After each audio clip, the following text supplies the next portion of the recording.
Hi, I'm Dr. Neela Vacuole.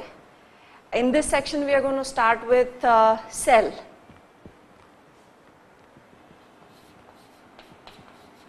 Cell, the unit of life. Let us talk about some historical background, like when the cell was discovered, who discovered it, and all those things. It was discovered by Robert Hooke. He actually observed a cork slide. So when he observed the cork slide, he actually saw hexagonal compartments. Cork, as we know, is a dead tissue. So these walls, they were probably the cell wall, and there was nothing inside because it was a dead tissue. So it looked like a compartment, and that is why he called it cell, which means a small enclosed compartment. Cork slide was observed by him. The cork was of a plant which is Quercus. The scientific name of the plant which was observed was Quercus. So Robert Hooke discovered the cell. He discovered. But the cell that he discovered was a dead cell. So now the other scientist who discovered the living cell for the first time was Anton von Leeuwenhoek.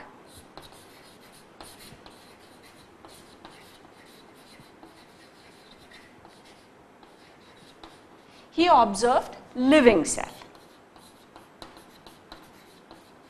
So discovery of cell, the credit goes to Robert Hooke because he was the first one who saw the cell, though it was a dead cell. And the credit of observing the living cell for the first time goes to Leeuwenhoek. Robert Hooke is known as, or he has been named as, father of cytology. Cytology is the branch of science which deals with the study of cells. Leeuwenhoek is named as father of bacteriology.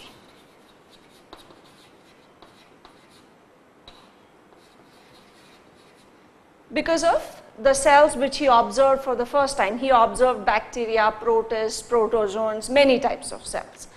So one important scientist is Robert Hooke, the other one is Anton von Leeuwenhoek.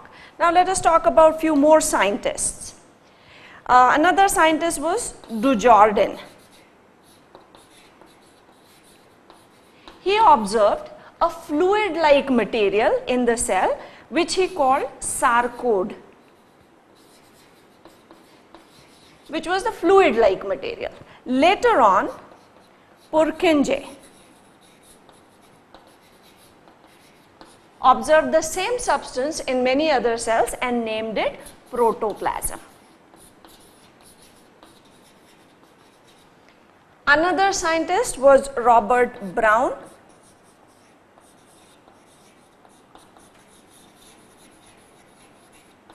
Who discovered the nucleus. So these are important scientists and their contributions in the cell related things. That is, first observed the cell, dead cell. Leeuwenhoek observed the living cell. Dujardin and Purkinje gave the term protoplasm, and Robert Brown discovered the nucleus. Robert Hooke published the entire information about his discovery and observation and everything in his book called Micrographia.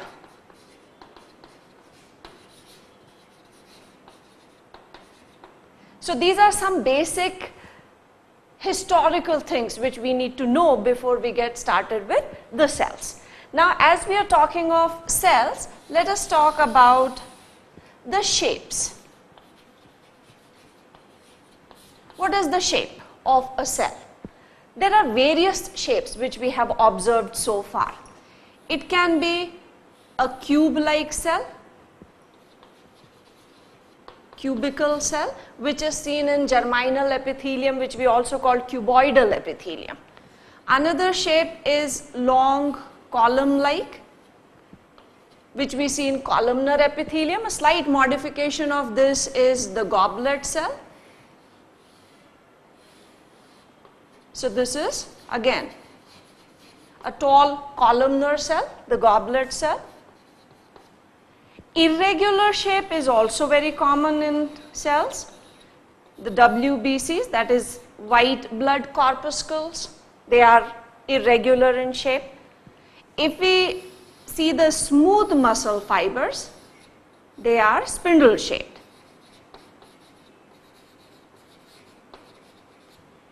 In sponges, there is a special type of cell which has a circular part as well as a small part which appears like a collar and a cilium arising from here. These cells are known as choanocytes.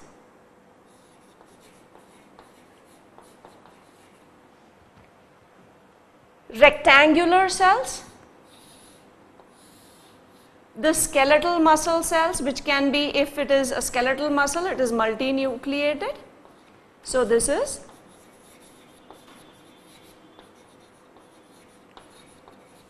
skeletal muscle cell, rectangular. If we see the shape of RBC, in case of human RBC,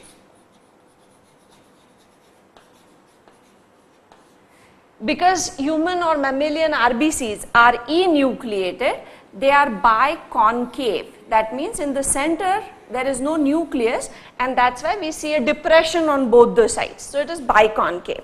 But if you see the RBC of frog, then the RBC of frog is bulging in the middle. Reason? There is a big prominent nucleus which is present in the middle region. So this is the RBC of frog. The basic idea is to see how many various shapes are present or seen in cells. These are few examples. There are many more, like neurons, irregular shape. Let us talk about the size.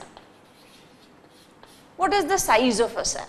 As the shapes are variable, sizes are also variable. The smallest cell is PPLO,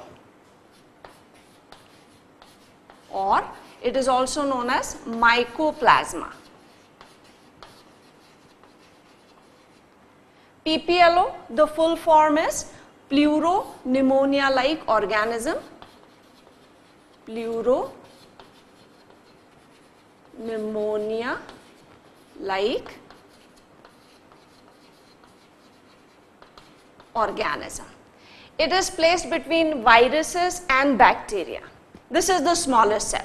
The size is approximately 0.1 micrometers. And the largest cell is ostrich egg.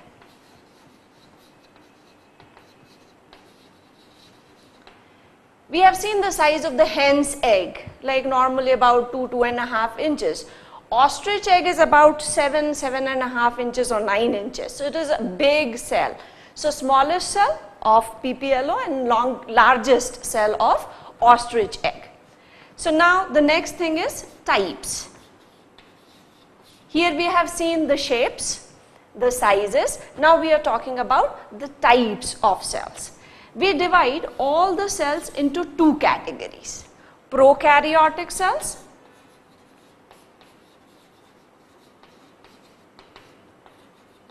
and eukaryotic cells.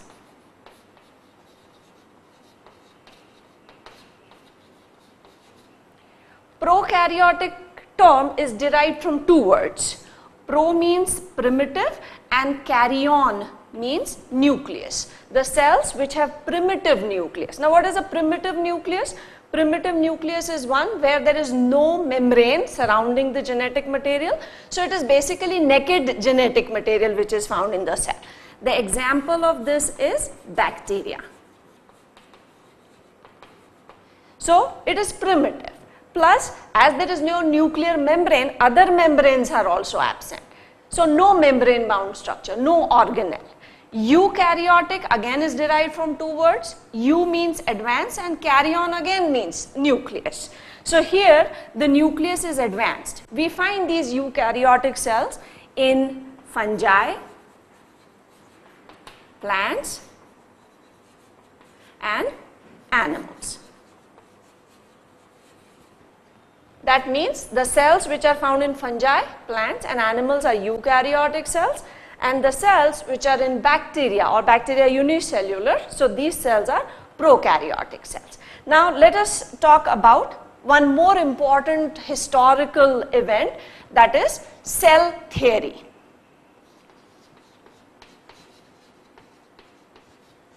Cell theory was given by two scientists, Schleiden and Schwann.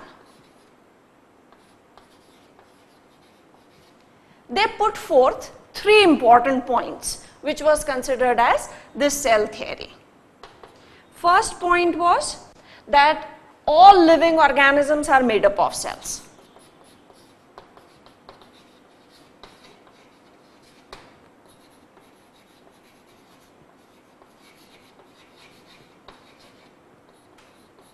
It could be cell or cells. So, unicellular as well as multicellular organs were covered under this point. The second postulate or second point which was put forth was that cell is the structural and functional unit.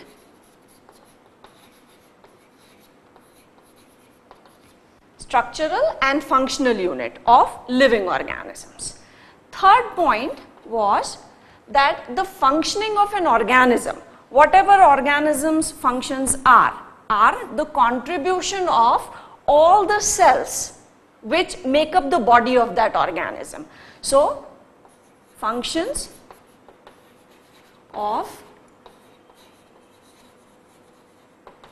organism are due to the cells which the body is made up of. Now, this cell theory was modified later on when one more scientist contributed one point here. The scientist was Rudolf Virchow.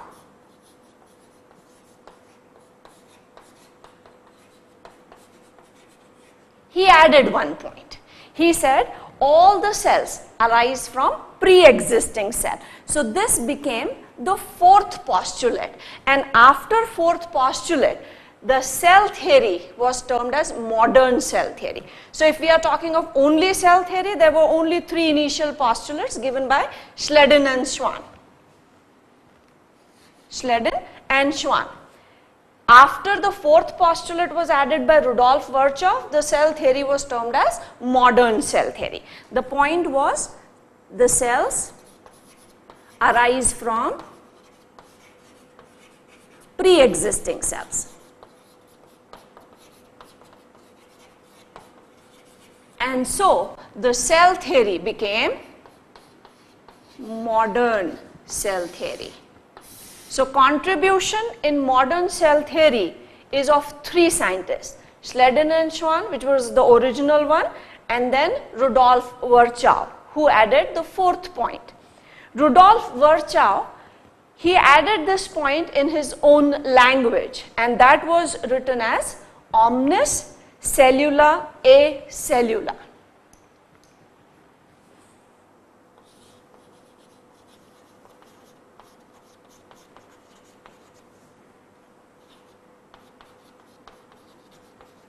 Which was later on translated into English, which meant cells arise from pre-existing cells. Now, in this further part, we would try to see the structure of prokaryotic cell and eukaryotic cells. So, this was just the basic of what cell is and how different shapes, sizes and types of cells exist. So, now let us see the prokaryotic and eukaryotic cells. Let us see the structure of a prokaryotic cell.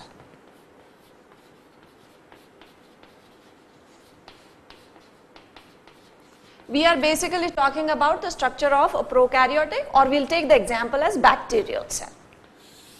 So the structure is of a bacterium. There are various shapes in which these bacteria exist. We'll talk about this a little later, but the most common shape is oval, which we also term as rod shaped structure. So this is the outermost membrane, which we call the plasma membrane.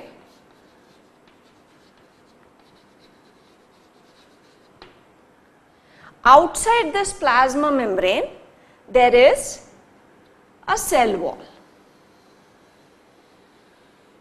In bacteria, this cell wall is made up of a substance called peptidoglycan.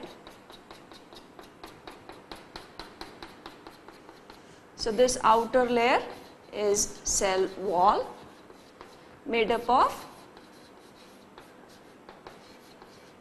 peptidoglycan. Peptidoglycan means a part is protein and glycan is for carbohydrates. It's a protein carbohydrate combination.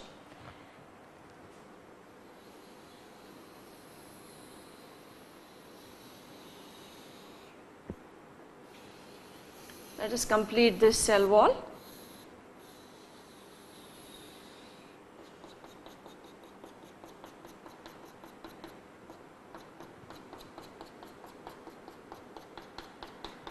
At certain places, we find that the plasma membrane is thrown into infolds. There are places where the membrane has foldings, but these foldings are on the inner side. These are known as mesosomes. Mesosomes have respiratory enzymes, so they work or they help in respiration. So basically, they are working like mitochondria of eukaryotic cells. The complete inner compartment is filled with a fluid, which is cytoplasm.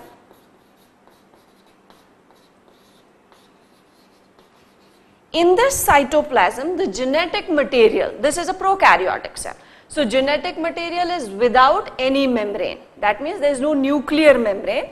Circular genetic material, DNA. Normally this DNA is found attached to the plasma membrane at one point. It will detach from the plasma membrane when the cell has to divide. So it remains attached to one side of the plasma membrane most of the times. It is circular DNA and there is no membrane. As we said, prokaryotic means pro is primitive and karyon is nucleus. So this is naked DNA which is found. So this is the DNA. This DNA without nucleus is actually known as nucleoid. So in eukaryotes we call it nucleus, in prokaryotes we call it nucleoid, which means basically only naked DNA. Other things, there are no membrane bound structures in here. There are some ribosomes. Ribosomes are non-membranous bodies. These ribosomes which are scattered in the cytoplasm, they are 70S type.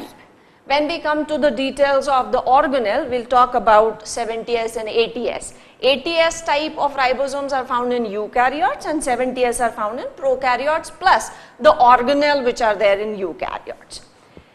In some bacteria or in some prokaryotic cells, there is a circular DNA. This is apart from the main genetic material. This is called plasmid. If plasmid is present, so now here there are two possibilities. Either it is present or absent. So if it is present, then we will call or consider that cell of the positive strain, and if plasmid is absent, then it will be considered as of negative strain. So basically this is just to let us know whether the bacterium is of positive strain or of negative strain. Other than this, there is nothing else inside the cell. These bacterial cells or prokaryotic cells may be flagellate or non-flagellate. If they are flagellate, they can have one, two, many, tuft of flagella, everywhere flagella. Here we are drawing only one flagellum. It arises from the cytoplasm and it's a long thread-like structure. This is the flagellum.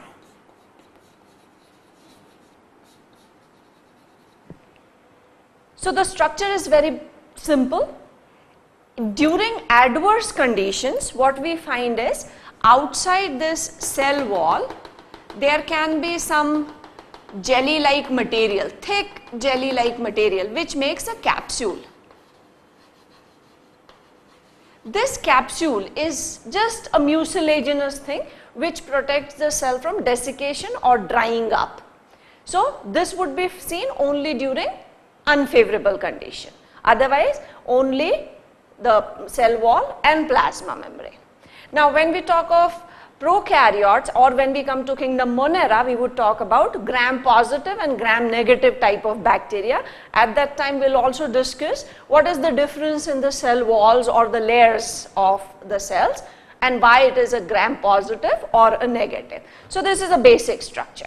Now let us come to eukaryotic cells, and we will be drawing two together.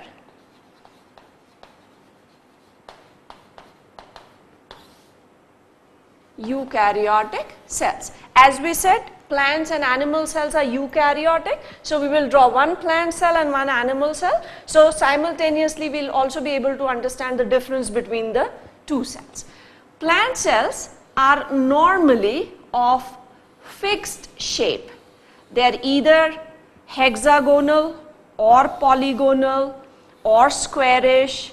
We have picked hexagonal cell here. This outer membrane which we have drawn is the plasma membrane. In case of an animal cell, it can be of various shapes again, and here we are choosing some oval type of a cell. So this membrane is plasma membrane. Common thing in both the cells, animal cell as well as plant cell. This is a plant cell. So let us write down plant cell here and animal cell here. In plant cell, outside the plasma membrane, there is one more layer which is made up of cellulose, and it is called the cell wall.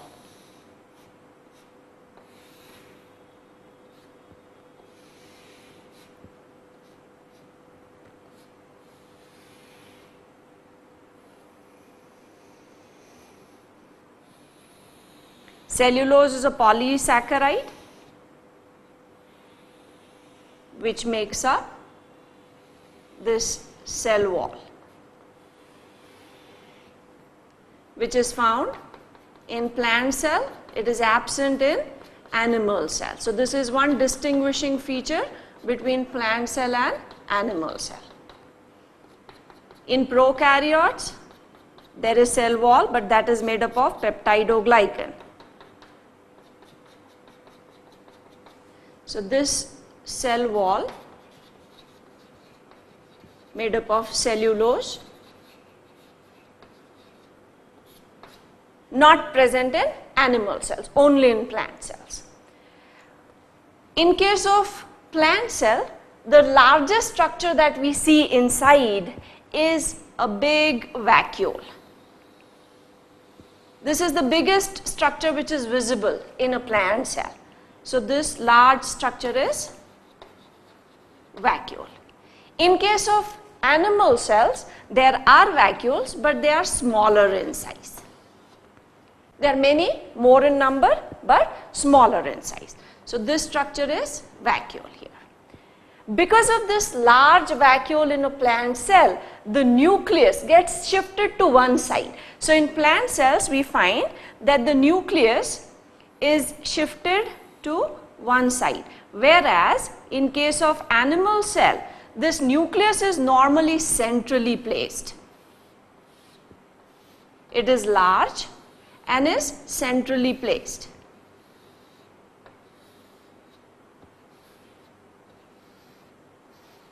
The nuclear membrane here, and here in the plant cell we see the nucleus is slightly eccentric, it is slightly on one side, whereas in case of animal cells it is centrally placed and large. So in plant cell the largest structure is vacuole, whereas in case of animal cell the largest structure which is visible is the nucleus.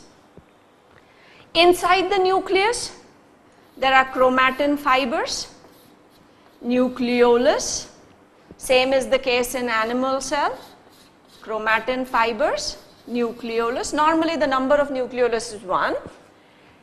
So this entire structure is the nucleus.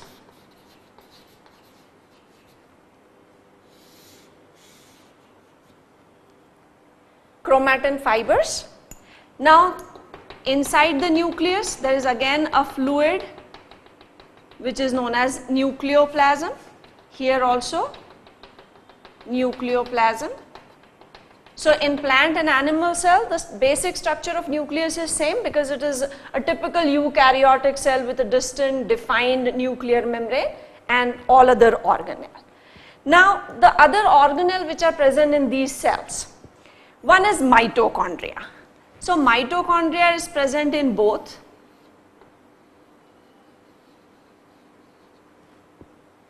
in case of animal cells also the number of mitochondria can be variable depending upon the activity level of the cell. If the cell is more active it would have more number of mitochondria, if it is less active it will have less.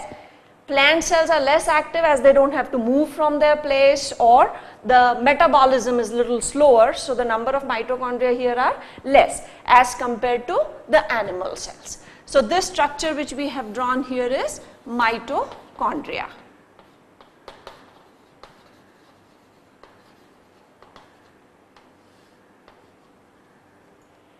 Another important structure is Golgi complex. In case of plants, those Golgi bodies or Golgi complex is known as dictyosome and it can be slightly away from the nucleus also. Golgi complex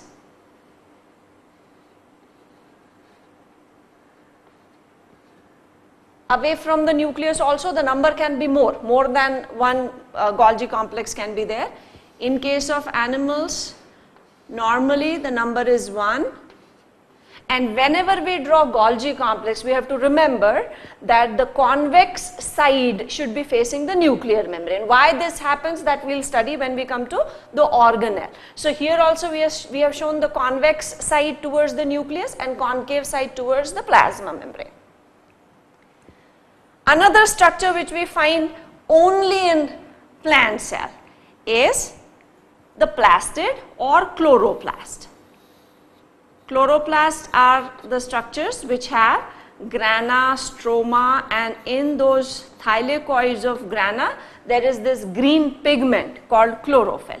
So this is the chloroplast. Exclusively present in plant cell, these are not found in animal cells. So far there are two differences. Plant cells have cell wall, animal cells don't.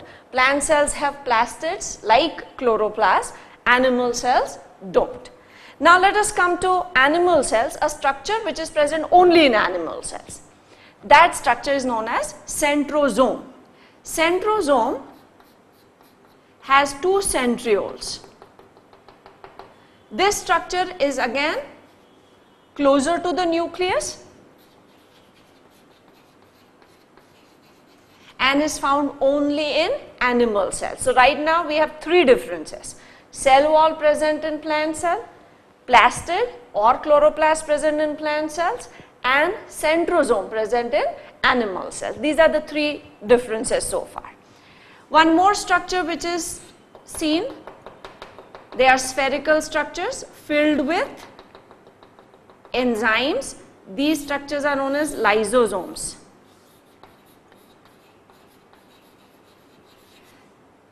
The number of lysosomes are more in animal cells as they have to digest food, whereas in case of plant cells, the number of lysosomes are less because they synthesize their own food, but they will be required to digest the food when they store it.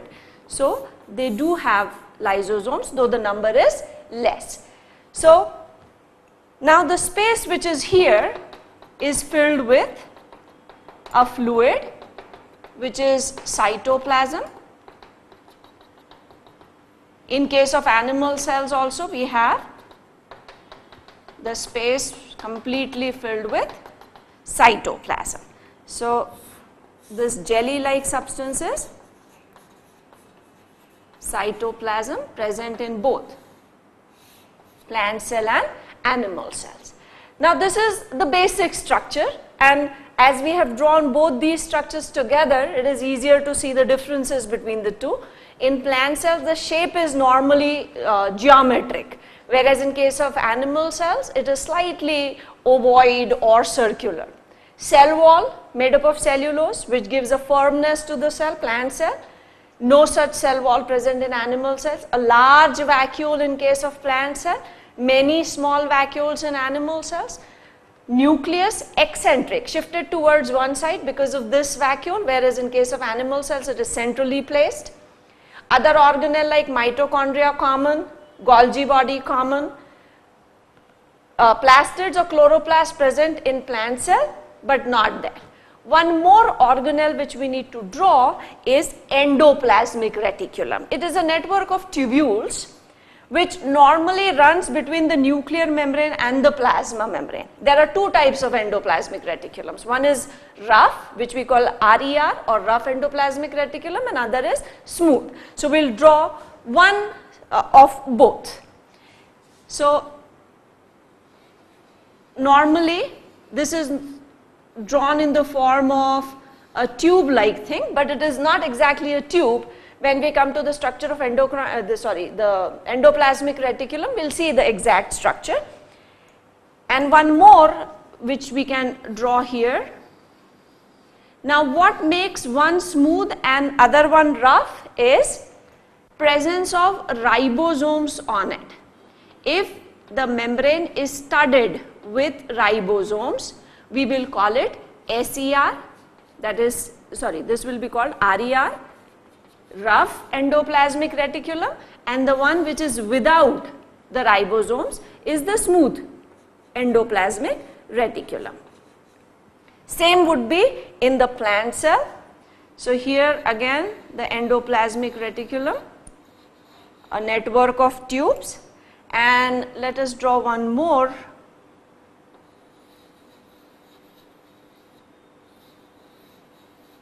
The one which is studded with ribosome, that means ribosomes are attached on its surface, is the rough one, RER, and the one which is without ribosomes is the smooth ER, smooth endoplasmic reticulum. So, this completes our structure of plant and animal. So, in eukaryotic cells, we have seen the structure of both the types of eukaryotic cells. The fungus or yeast, for example, is pretty much similar to this. Basic structure remains the same. So, now we have three cells to compare. One is prokaryotic and these two eukaryotic cells. You see, in this prokaryotic cell, there is nothing inside, no membrane bound structure. There is one exception, that is of blue-green algae, where there are some thylakoids, which we will talk about in kingdom Monera. And in case of plant cell, basic pattern is same except for couple of organelles which are present or absent in either of the cells. So, two types of cells, prokaryotic and eukaryotic.